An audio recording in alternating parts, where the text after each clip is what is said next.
There's always a powerful partner behind anybody you see in front of you, right? So baby, I love you. Thank you for being there. She just gave me a kiss on the cheek, said, you're going to do so good, honey. You're amazing.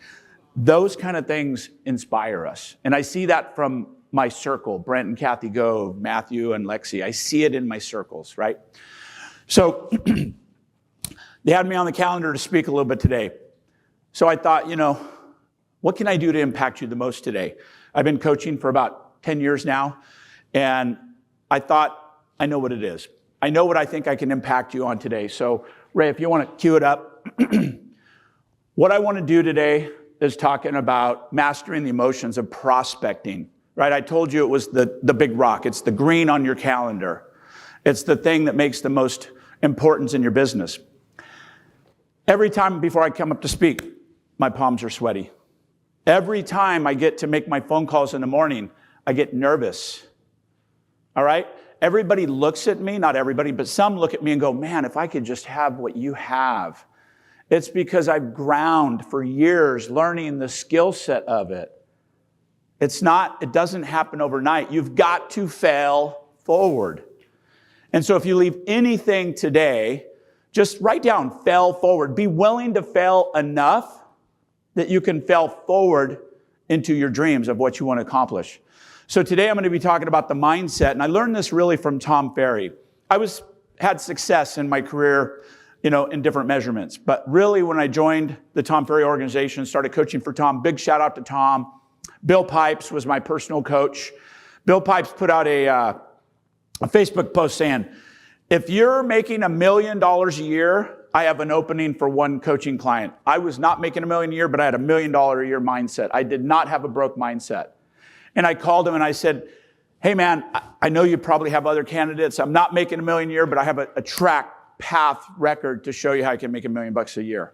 And he took me on that belief. And it was one of the greatest coaching moves I've ever done, is coaching with Bill Pipes. And then now we've become great friends over the years.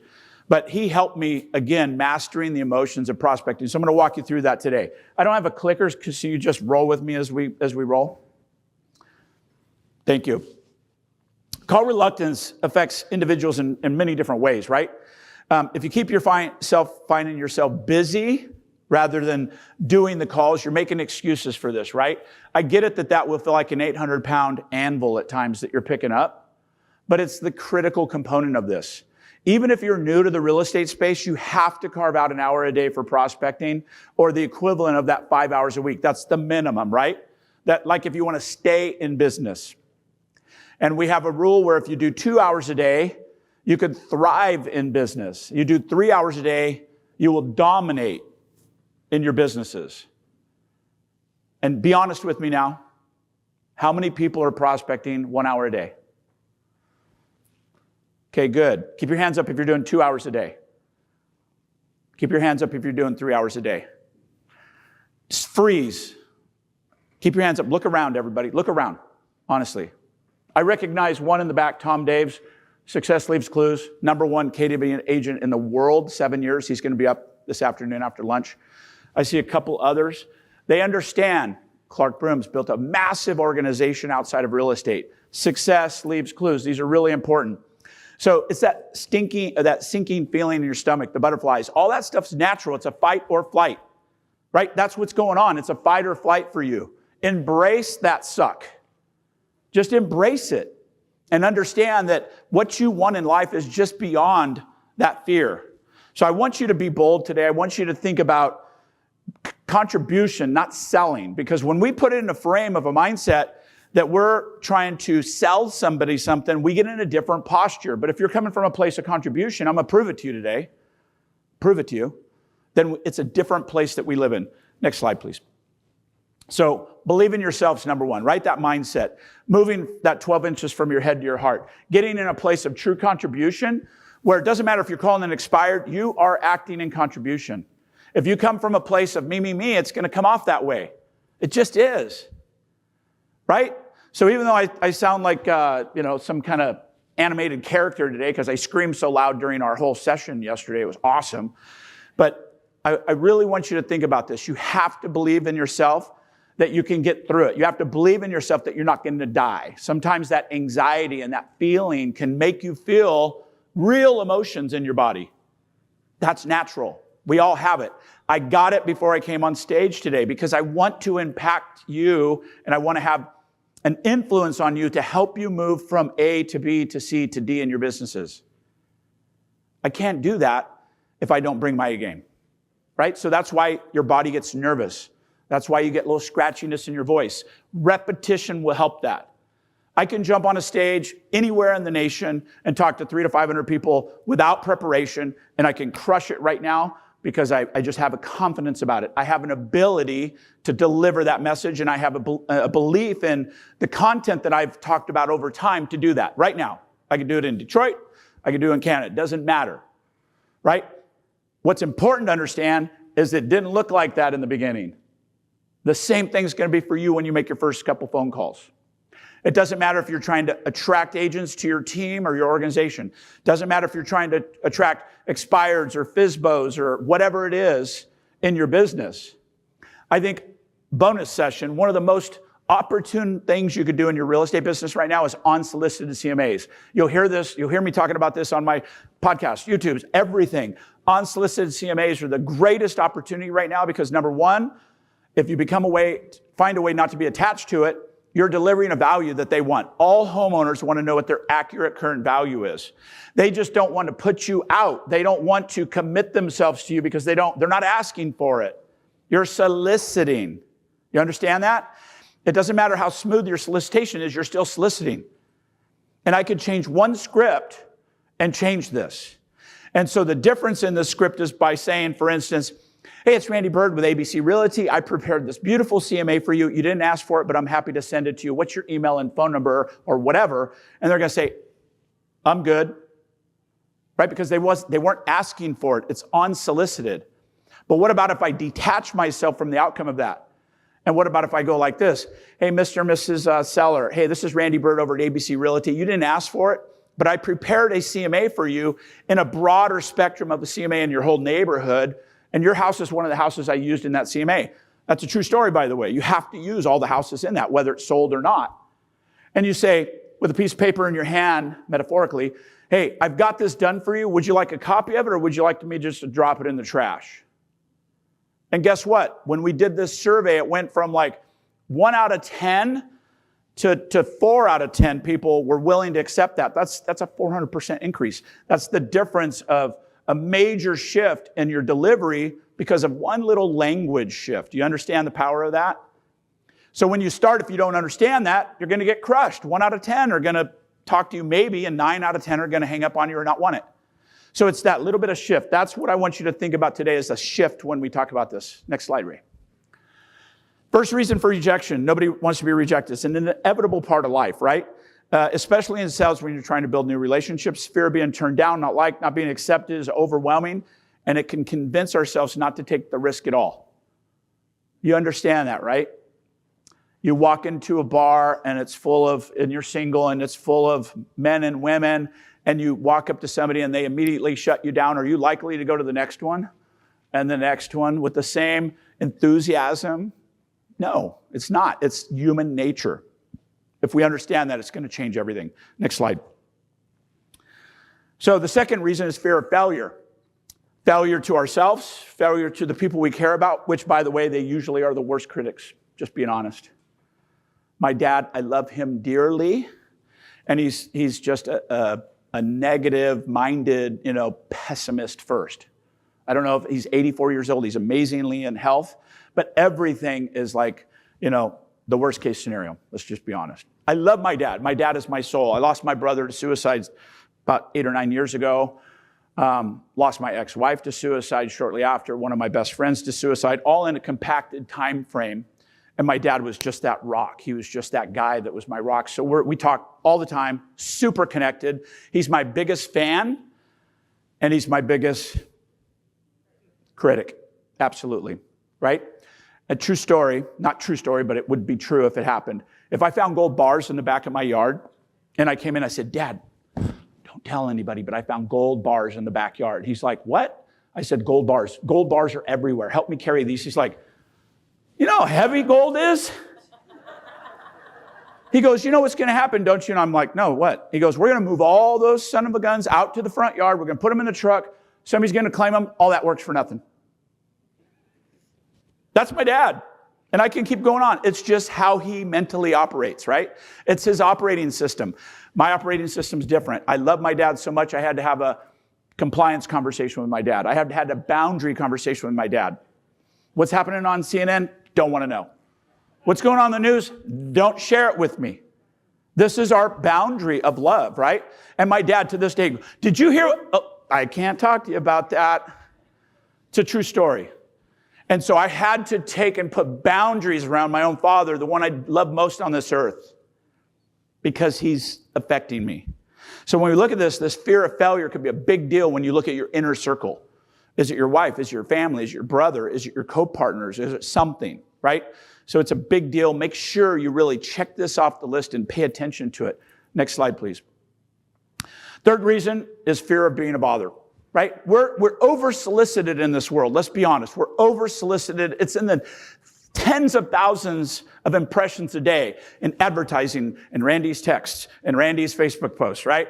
We're oversaturated with communication today, with billboards and signs and everything. We've put ourselves in a moat. If we could do it, we would literally put ourselves in a moat. We put our house in a moat and put a drawbridge on it and shut it when we come home. We've done that with caller ID. We've done that with call blocking. We've done that by opening the mail over the trash can. We've done all that. This is what's going on for you. You have to understand that you are now one of those people. Does that make sense? But you have to be able to remove yourself from that to be able to get through the failure to get what you want. And so it's really, really important to think about these three items of where you might be falling in for this if you're looking through the breakthrough to the next thing. All right? So, next slide. Harvard College professor once said that young people want to feel they belong more than anything else. The fact is people, if not all, want to feel acceptance, particularly in their circles. They want to belong, but they want to feel acceptance in their circles. How big is your circle? If it's really big, it's harder to get acceptance in that. I believe in like a wild pack of brothers of 5, and we can conquer the world. Right? There's people outside that circle that I care about. Everybody in this room is in my circle. But you may not be in that inner circle where I trust my soul with it yet, right? Understand that there's importance in that. We all want to belong. Next slide, please. As a matter of fact, 21st century phenomenon, Facebook, conceived and given birth at Harvard, tapped into the deepest human needs is to belong. That's why Facebook exploded. And how much of our self-confidence and our self-worth do we tie to Facebook, right? These young kids are really having a struggle right now because of this. You know, our kids, our grandkids. And so we've really got to take that in control. Next slide, please. Selling versus contributing. I talked about this. If you're coming from a place of contribution, I promised you everything's going to change. And you have to just reframe that. Next slide. Fight or flight response, it's a real thing. Dilated pupils, dry mouth, fast and shallow breathing, heart pounding. All these things are real things. You will get them if I put you in a stressful situation to make a phone call right now. I could put you in fight or flight right now if I brought you on this stage and said you have to call an expired or a past client that you haven't talked to in 6 years. What would I say? All these things are going to come up for you. Does anybody challenge this? Does anybody believe this? Right? Come on, raise your hands if you believe that this is a true thing. Thank you. It is a true thing. So, next slide. What if you were contributing and helping, even when you're not getting paid? Forget about you for a minute. You're contributing, and you're able to help somebody. And what about if I told you something that you weren't allowed to share to them? What's that look like? What if I told you, I'll tell you what, I'll give you 10 grand cash to give to somebody else you care about, but it's got to be somebody you're deathly afraid of calling. You can't tell them what's about. You just have to say, I need to get an appointment with you. I need to talk to you. Trust me. You're going to want to talk to me. Put yourself in that emotion for a second. If I said you had to call them and you had to get a listing by the end of the day, you don't have emotion behind that where you're contributing. It's really about you, even though we could try to reframe that. But if I tell you that you're going to give them $10,000 in real money, and like $10,000 in real money, right? 10 grand. If I said you're going to get 10 grand if you do this today, but you got to call people you really don't like, who would do that? Why would you do it? You want to help somebody? I love it. What about if you couldn't tell them what this is about until you got on a 30-minute appointment with them to express what's going on? You'd push through it. Anybody else push through it? A couple other hands? I already know you can push through it, baby. You're like, not getting my money. But who would come up here right now and make one of the most difficult conversational phone calls I could make for 10 grand? You would? Come on up. Give her a big hand. Come on.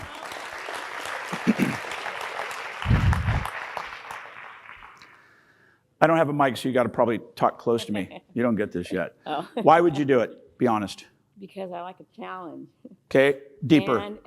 And I want to help, and I want to fight through it. I'm scared. Yeah, it's okay. Fight or flight, all that stuff's happening, right? Yeah. Here's the good thing. You don't have to make a call today. Oh. Here's the other thing. This is Chinese money. Oh, great. It doesn't say like made in China on it, but it's close. Yeah. But you get it as my gift for coming up here. It's not real. It's not real. Sorry. I say, no, I don't want it. Oh, don't tell them. It's not real. I wouldn't take your money. But take that as a gift. But thank you for coming up here. I want to demonstrate the emotion of that. Okay? Give her a big hand, honestly. The reason I do that drill, and by the way, I toned that way down because last time they bum rushed the stage. They knocked over a freaking confidence monitor. They're like, ah! And I'm like, it's not real money. I'm sorry. And it didn't go that well. But that's the difference in the emotion of contribution versus needing something. It's a gift, but you can do it. You can absolutely do it. Next slide. So let's talk about this change, right? What has to change in your mindset? What has to change in your belief system? Next slide. Remember, it's not about eliminating fear entirely. You're fighting evolution. We have 200,000-year-old monkey brains, and we have to overcome the evolution of fight or flight. It's critical to understand it, to move through and be an amazing prospector, to be an amazing connector, right? If the art of telling your brain is to stop it and reframe that emotion and narrative and make the call, you can control it, right? And so it may need you. I did this to a guy in South Africa, by the way. He's one of the guys that came rushing to the stage in San Antonio at a big build. And it changed his perspective. He is a different human being now from that little exercise. He still has that 10 grand on his desk. He invited me to speak in South Africa coming up in January. So we're going to fly out to South Africa and speak. Connections. It was just a haphazard relationship connection, right? But if you really embrace this and you can reframe it, that's just one of the tools I use to reframe how you can remember that I am contributing to people. I'm doing things for people. Whether it's you're helping them move and find the perfect house, whether you're changing their business model by aligning, doing some things like that, whatever that may be. Next slide. So, ring, ring. Your dreams are calling. I really suggest you pick up the phone. I really suggest you put prospecting into your business. And if you do one thing this whole weekend, in my humble opinion, this could be the domino that changes your future for what's going on. All right? Thank you for that. Appreciate it.